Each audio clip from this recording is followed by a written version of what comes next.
Ce jour-là, quand je suis remonté de la fosse, je me sentais le cœur léger. Bien sûr, ça fait toujours plaisir de rendre sa lampe, mais cette fois-ci, c'était autre chose.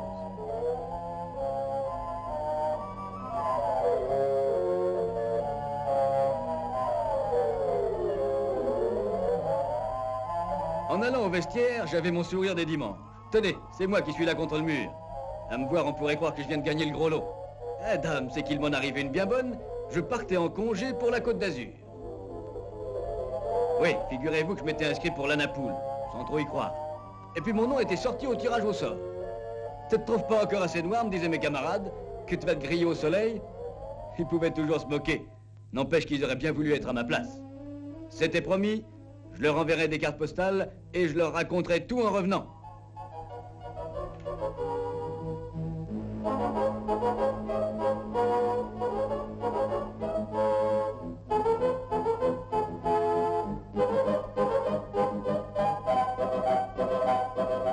À la maison, Jeannette était en train de préparer les valises. Quelle pagaille! Elle avait tout sorti pour être sûre de rien oublier. J'ai tout de suite compris qu'il fallait que je mette un peu le nez là-dedans. Même le réveil, il n'y aurait donc jamais moyen de faire la grasse matinée.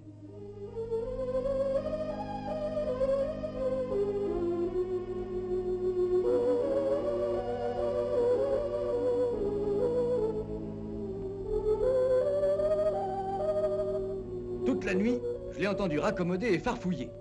Mais faut bien le dire, personne dans la maison n'avait très envie de dormir. Et le lendemain dimanche, à 1h de l'après-midi tapant, on bouclait la porte à double tour. Rien oublié, ni bagages, ni enfants. En route pour le soleil. Il n'y avait plus qu'à se laisser vivre.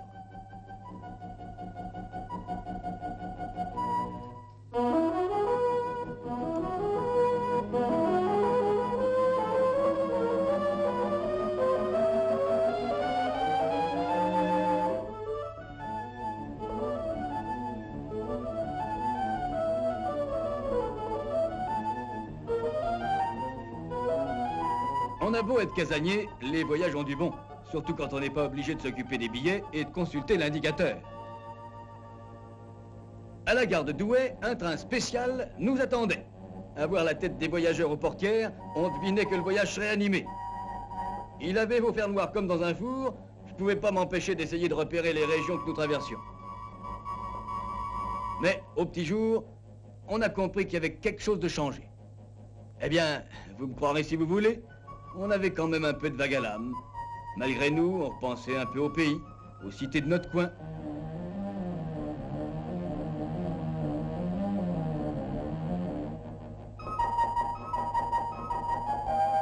Aux camarades, aux habitudes du dimanche.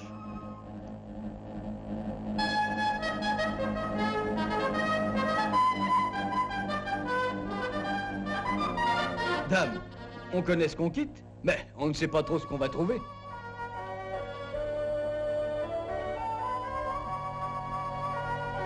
Et puis le décor qui se déroulait devant nos yeux a fini par nous accaparer. La Provence, ça vaut la peine d'être regardé.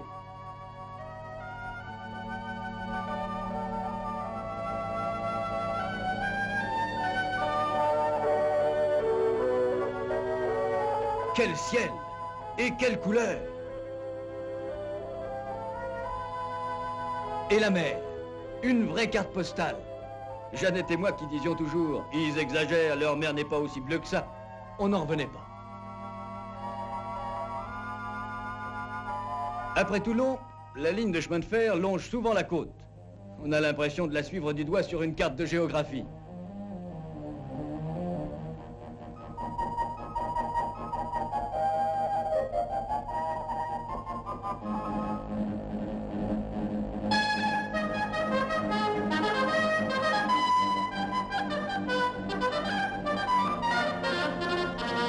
La Napoule, tout le monde descend.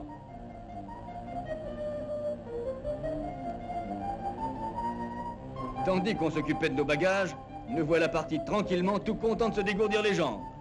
Et il faut bien dire qu'avec nos habits de voyage sur le dos, on sentait bien qu'on n'était pas tout à fait dans le bain.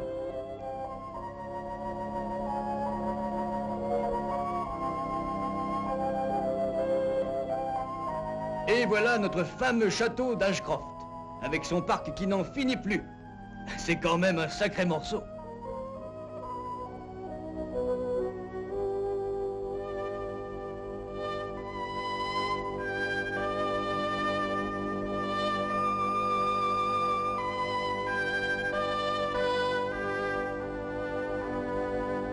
Quelle chaleur, bon sang! Moi j'étais en tête avec Albert, comme si ça pouvait servir à quelque chose d'arriver les premiers. On avait tombé la veste, et pour tout vous dire, on commençait à en avoir plein les bottes. Un peu à cause du soleil, un peu à cause du voyage, un peu aussi à cause de la montée. Drôle de chien de garde, m'a dit Albert. Devant le perron, M. Michel nous a tout de suite donné les renseignements pour qu'on puisse s'installer aussi vite que possible.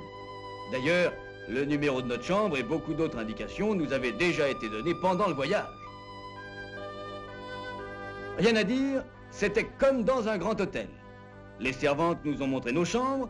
En 2 temps, 3 mouvements, nous étions tous casés. En partant, il y avait une chose qui m'obsédait. C'était la question des repas. 400 bouches à nourrir, ça doit pas être une sinécure. Ça aussi, ça marchait comme sur des roulettes.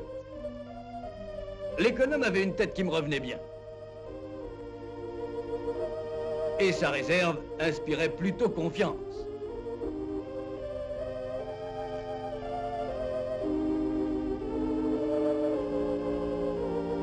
Quel garde-manger! Ma parole, de quoi nourrir tout un régiment. Toujours un peu fouineur, je me suis même arrangé pour faire un tour aux cuisines.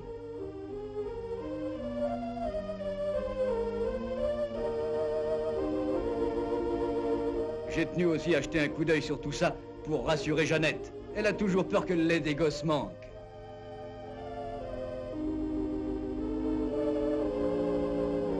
Chacun son petit lait, pas vrai? Si on buvait pas du pastis ici, on se demande où on en boirait. Rien de tel pour délier les langues et transformer des inconnus en amis d'enfance.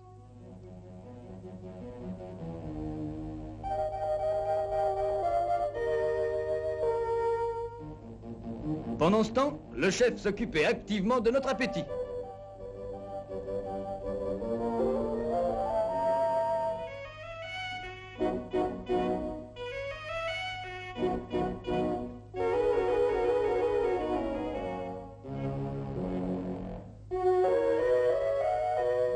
Et il n'y avait plus qu'à passer à table.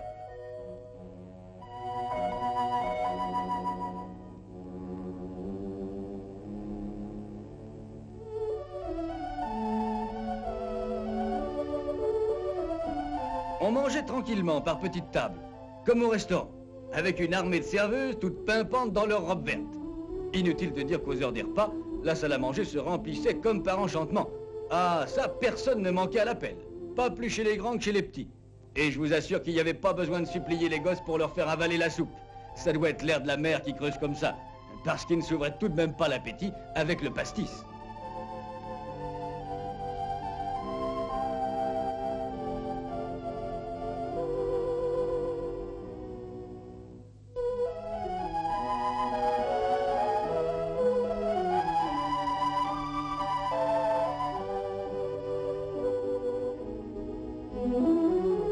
Une chose qui plaisait bien à Jeannette, c'est qu'elle n'avait pas besoin de faire la vaisselle. C'est sa bête noire.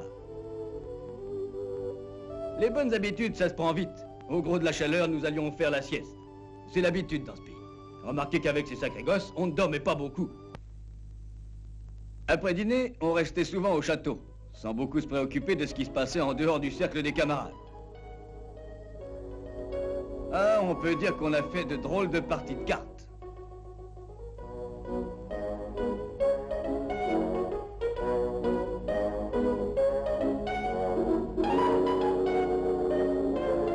Quant aux amoureux, ils avaient sûrement l'impression de vivre un vrai conte de fées. Et puis, il y a les nouvelles coutumes du château. On organise des petites fêtes, entre soi. Le clou, c'est la soirée qui précède le départ, avec l'élection de Miss Ashcroft.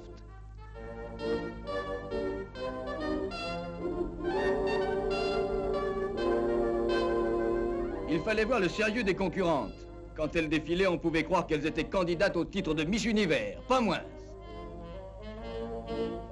On a fini par désigner une mignonne de 18 ans qui était toute rougissante de cet honneur.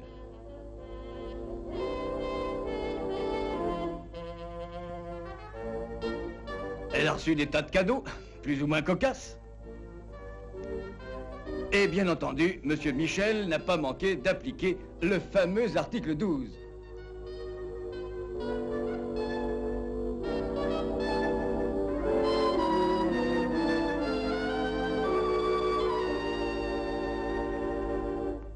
Et la soirée s'est terminée par la danse. Avec Jeannette, on n'en a pas raté une. C'était à croire qu'on avait retrouvé nos 20 ans. Mais vous allez finir par penser qu'on menait une vraie vie de casino sans jamais mettre le nez dehors.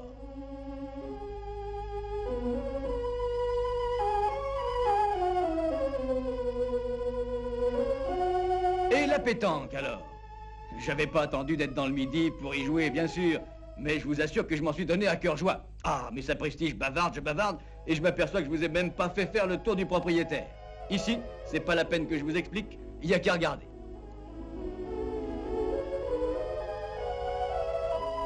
Moi, je pouvais pas m'empêcher de questionner le jardinier.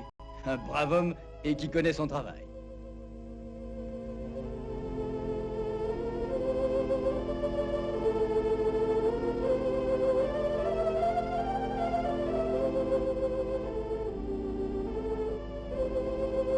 Si j'avais écouté Jeannette, on aurait emporté un échantillon de chaque plante. Seulement, il aurait fallu aussi emporter le soleil.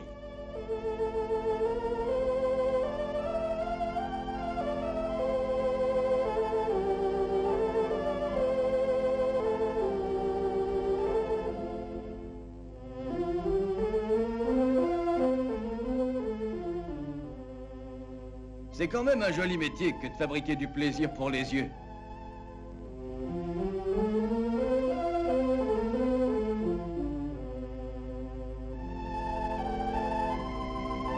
Nous autres, gens du Nord, nous ne sommes pas des gens tristes. Mais de toute façon, il aurait fallu avoir une sacrée dose de cafard pour arriver à broyer du noir au milieu de tout ça. En a-t-on fait des promenades dans ce parc? Jeannette, qui est un peu artiste au fond, prétendait que toutes ces couleurs changeaient d'heure en heure. Moi, je veux bien, mais il faut tout de même pas trop compliquer les choses.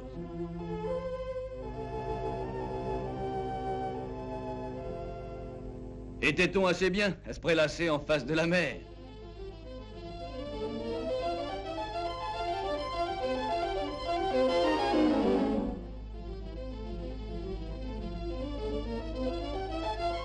Ah, et puis on se baignait, bien sûr. On était quand même venus un peu pour ça. Là, je dois dire que je sais pas qui étaient les plus heureux, des gosses ou des parents.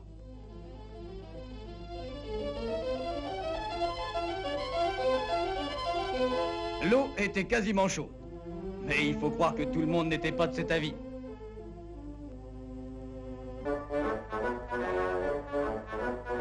C'est drôle. Dès que vous mettez ensemble des gens soi-disant sérieux qui n'ont rien à faire, ils redeviennent aussitôt de vrais gamins qui chahutent comme à l'école. Vous pensez, comme la plage appartient au château, on n'avait pas besoin de se gêner.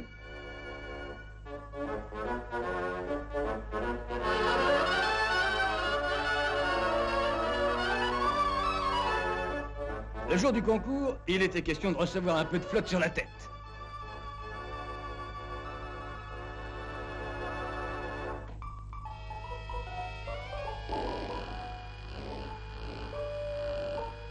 Regardez-moi ça. Pour une malheureuse petite pieuvre qu'il avait sortie, il a fallu que tout le monde s'en aperçoive.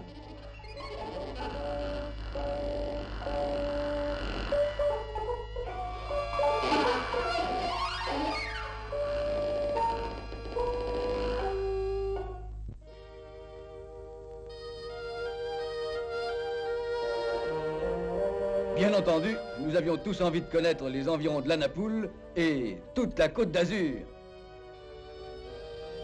C'est pas difficile. Il y a dans le château même un bureau de renseignement genre syndicat d'initiative qui vous indique toutes les excursions intéressantes. Le choix ne manque pas. Valberg, Nice, Grasse, Menton, San Remo, Valoris. Une occasion unique de visiter ces coins célèbres dont on parle toujours comme d'une succursale du paradis terrestre. Et on pouvait partir tranquille. On laissait les petits à la garderie d'enfants Ils étaient en bonne main et s'amusaient peut-être mieux qu'avec nous.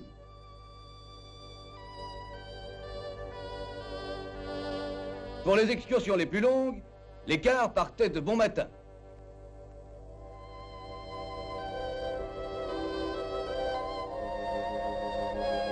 On venait à peine de quitter la mer qu'on se trouvait déjà en pleine montagne.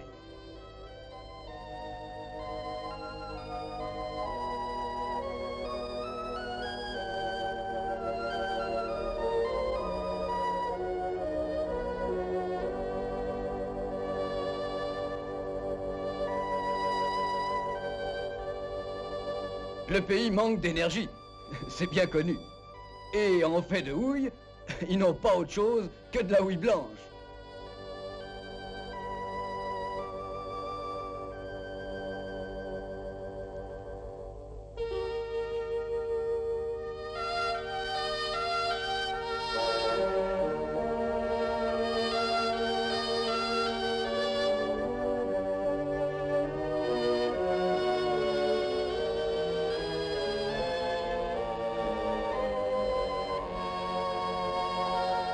Oh, les usines sont rares par ici.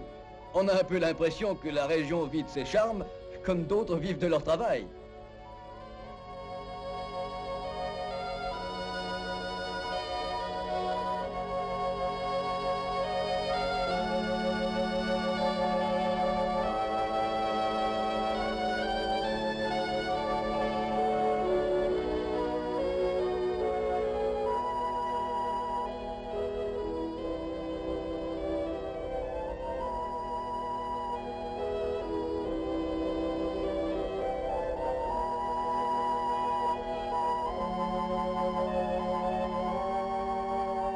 On se demande vraiment comment les paysans arrivent à faire pousser quelque chose dans cette terre toute sèche.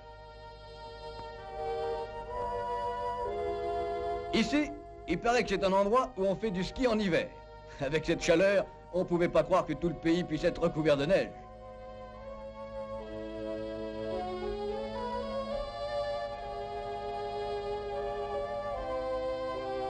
Ce jour-là, en revenant, on s'était arrêté à Cannes, histoire de jeter un coup d'œil sur les voiliers, dont certains sont de véritables hôtels flottants.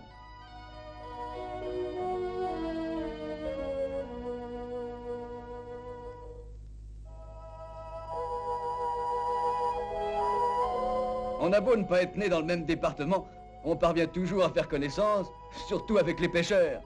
Il faut dire que c'est pas bien difficile de les faire parler.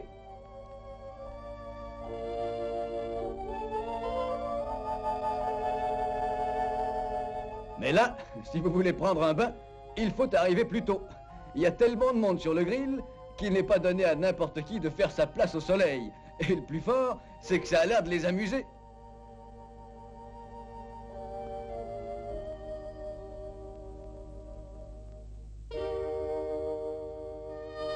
Une autre fois, on a longé toute la côte en passant par Nice.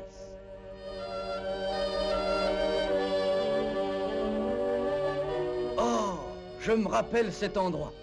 On en avait tous le souffle coupé tellement c'était beau.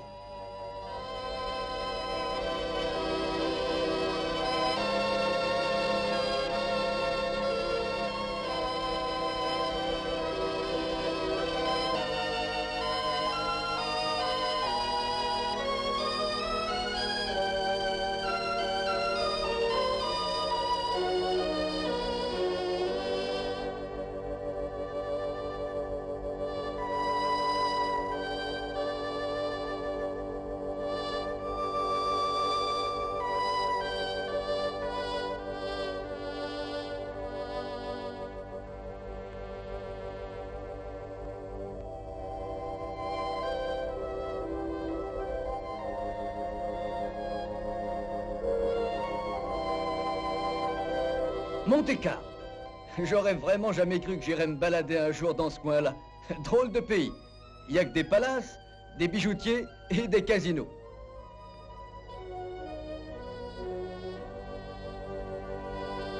Finalement, on a même traversé la frontière italienne.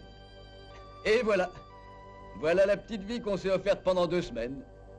Un conseil. Si vous voulez vous fabriquer des bons souvenirs, faites tout pour vous offrir un petit tour là-bas. Un soir, je le disais à Jeannette en regardant un coucher de soleil, ces journées de vacances à la Napoule, c'est vraiment la vie de château.